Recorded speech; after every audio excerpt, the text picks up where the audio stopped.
Bonjour, je suis Georges Bruno Matip, chef de brigade saveur africaine retrouvée. Aujourd'hui, j'ai choisi de cuisiner à la maison. Bon, pour pouvoir cuisiner ce que j'ai prévu, c'est quoi? C'est le maquereau à la sauce ébène. La sauce ébène qu'on appelle généralement le mbongo. Pour pouvoir y arriver, j'ai prévu certains ingrédients et certains condiments secs, comme on appelle souvent. Alors, je vais donc vous les présenter. J'ai ici le hormis que j'ai râpé. J'ai ici les rondelles. J'ai là le akpi que j'ai grillé légèrement à la poêle. Le akpi qu'on appelle généralement le njansang. J'ai ici dans le pépé que j'ai écrasé au préalable. Ça, c'est sa poudre. Bon, j'ai ici le hormis que j'ai. Comment dire ça? Le hormis que j'ai râpé, sa poudre, c'est son écorce ici là que j'ai brûlé. J'ai aussi brûlé la maniguette sans queue. Ça, c'est la maniguette à queue. Vraiment qu'on appelle le mbongo. En bassa, on appelle ça mbongo bakim. Maniguette sans queue. Et la maniguette avec queue, on appelle ça mbongo nwel en bassa. Alors ici, vous voyez, ceci là, ça, c'est le poivre long. J'aurais pu aussi utiliser le 4 côtés, mais je ne peux pas additionner les deux. Parce que les deux additionnés pourraient donner une sensation. Le mélange de ces deux là va donner une sensation une sensation d'amertume. Voilà, c'est pourquoi j'ai préféré le poivre long.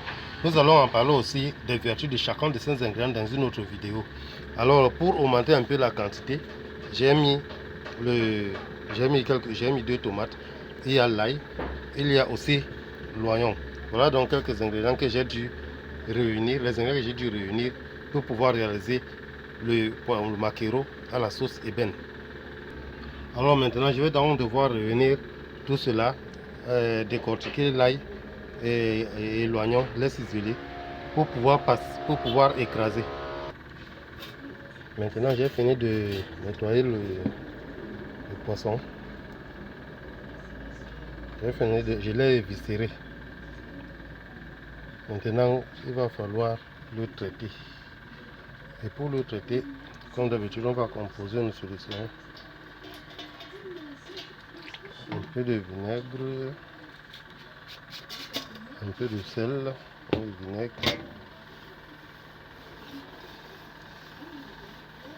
Alors je vais diluer le sel dans le vinaigre.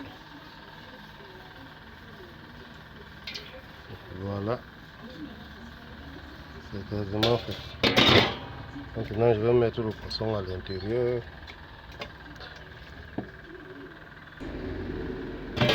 Maintenant, il faut rincer.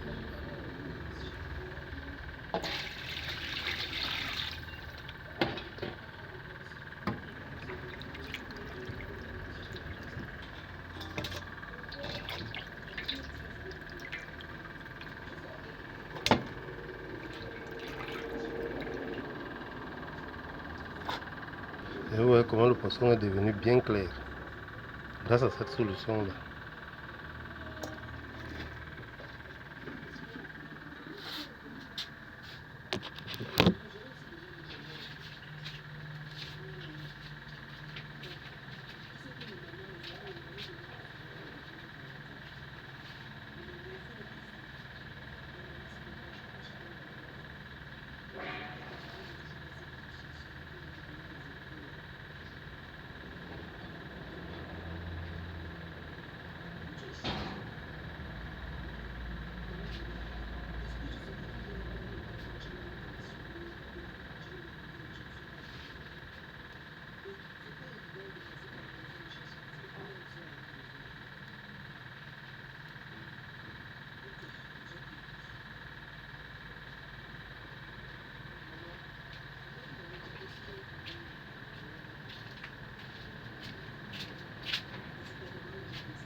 Maintenant, je rince une deuxième fois.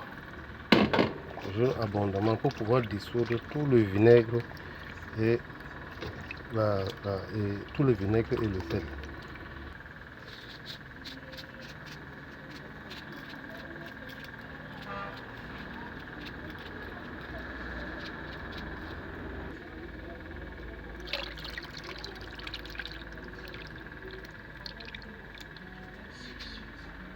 Maintenant, je poursuis.